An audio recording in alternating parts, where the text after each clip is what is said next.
13 अप्रैल 1919 दिन था बैसाखी का, खुशी का, उल्लास का और अन्याय के विरुद्ध आवाज उठाने का। लेकिन यह दिन इतिहास में हमेशा के लिए अन्याय के एक निकृष्टतम अध्याय के रूप में बदल गया। इतिहास के पन्नों में एक काले दिन के रूप में दर्ज हो गया। फायर के आदेश के साथ शुरू हुए इस दिन ने न केवल भारत बल्कि मानवता के इतिहास को ही सदा के लिए बदल दिया।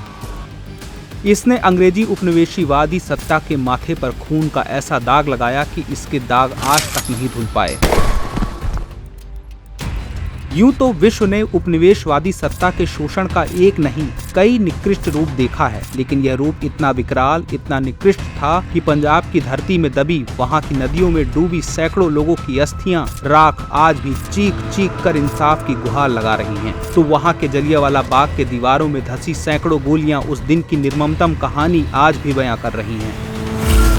लेकिन 13 अप्रैल इस कहानी की शुरुआत नहीं थी। अंग्रेजी सत्ता के दंभ में डूबे जनरल डायर के लिए यह दिन उस पटकथा के अंत का दिन था, जिसकी शुरुआत हुई थी एक माह पूर्व 8 मार्च को, जिस दिन रॉलेट एक्ट लागू हुआ था। सर सिडनी रॉलेट की सेडिशन समिति ने रॉलेट एक्ट के नाम से एक ऐसा कानून बनाया था जिसके द्वारा ब्रिटिश सरकार को किसी भी भारतीय पर बिना मुकदमा चलाए नजरबंद या गिरफ्तार करने का अधिकार मिल गया था। यानी यह ऐसा कानून था जहां भारतीयों के पास न अपील का, न दलील का और न ही वकील करने का ही अधिकार था। ऐसे में इस काले कानून के खिलाफ तो लोगों को एकजुट होना ही था और इसी का असर रहा कि 8 अप्रैल को गांधी जी के नेतृत्व में सारा देश ब्रिटिश सत्ता के इस कानून के खिलाफ उठ खड़ा हुआ। इस विरोध की सबसे तेज आग लगी पंजाब में और इस दौरान यहाँ हिंदू मुस्लिम सिख एकता की ऐसी बानगी देखने को मिली कि अंग्रेजी सत्ता के होश खो गए।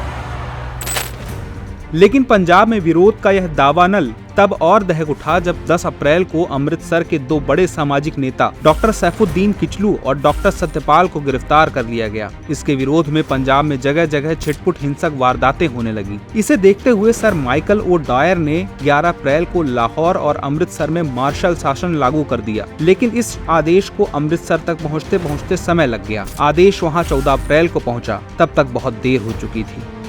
इसके पहले की शाम 13 अप्रैल को कर्नल डायर के सैनिकों ने 4 से अधिक लोगों की सभा के खिलाफ चेतावनी देने के लिए शहर में मार्च किया, लेकिन यह घोषणा भी ज्यादातर लोगों तक नहीं पहुंच पाई और शाम 4 बजे तक हजारों की संख्या में लोग रॉलेट एक्ट का विरोध करने के लिए जलियांवाला बाग में एक सार्वजनिक बैठक के लिए एकत्र हो गए।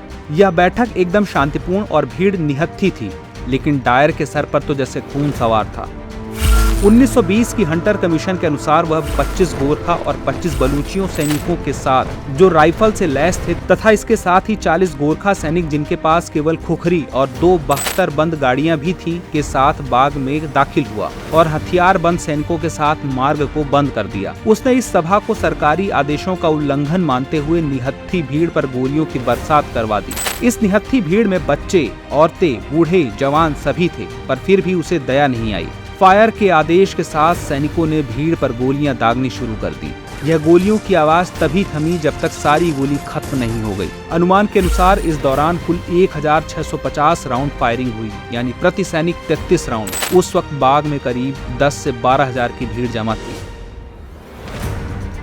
ब्रिटिश रिपोर्ट के मुताबिक इस नरसंहार में कुल 379 लोगों की जानें गईं, लेकिन तत्कालीन भारतीय मीडिया या प्रत्यक्षदर्शियों के अनुसार मौत का आंकड़ा 1000 से भी ज्यादा था। कई बच्चे, बूढ़े और जवान सबको एक ही बार में मौत के आगोश में सुला दिया गया। लेकिन इतने क्रूरतम हादसे के बावजूद न ब्रिटिश सरकार झुकी, न ही डायर को सजा मिली। नरसंहार के बाद मामले की लीपापोती के लिए हंटर कमीशन का गठन जरूर किया गया। इस कमीशन में अपनी तरफ से दलील देते हुए डायर ने कहा था, उन्होंने मेरे आदेश का उल्लंघन किया। उन्होंने ऐसा किया, इसका मतलब वे मुझसे लड़ने आए थे, मैं उन्हें सबक देने जा रहा था। सैन्य दृष्टिकोण से मेरा विचार व्यापक प्रभाव डालने का था। अगर मैं ऐसा नहीं करता तो वो मुझ पर और मेरी सैन्य टुकड़ी पर हमला कर देते। इस कमीशन के सामने उसने स्वयं माना कि उसने भीड़ को तितर बितर होने की कोई चेतावनी दिए बिना सैनिकों को गोलीबारी करने का आदेश दिया और गोलीबारी लगभग 10 मिनट तक जारी रही, जबकि भीड़ में कोई भी हथियार लेकर नहीं आया था। भारतीय नेताओं ने हत्या के जवाब में अपना गुस्सा व्यक्त किया और विरोध प्रदर्शन किया। नोबेल पुरस्कार विजेता कवि रविंद्रनाथ टैगोर ने अपनी नाइटहुड उपाधि छोड़ दी तो गांधी ने अपने पदक लौटा दिए। कांग्रेस द्वारा भी जांच आयोग का गठन किया गया।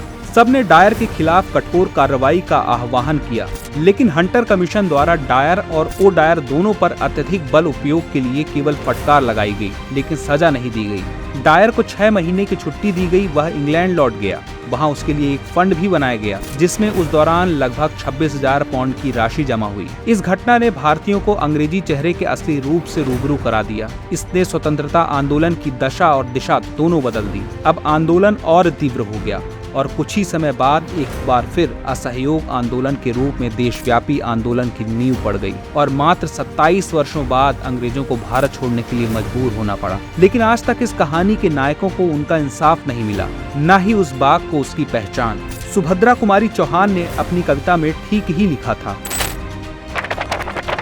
यहाँ कोकिला नहीं काग हैं शोर मचाते, काले काले कीट भ्रमर का भ्रम उपजाते, कलियां भी अध खिली मिली हैं कंटक कुल से, वे पौधे व पुष्प शुष्क हैं अथवा झुलसे, परिमलहीन पराग दाग सा बना पड़ा है, हाँ यह प्यारा बाग खून से सना पड़ा है।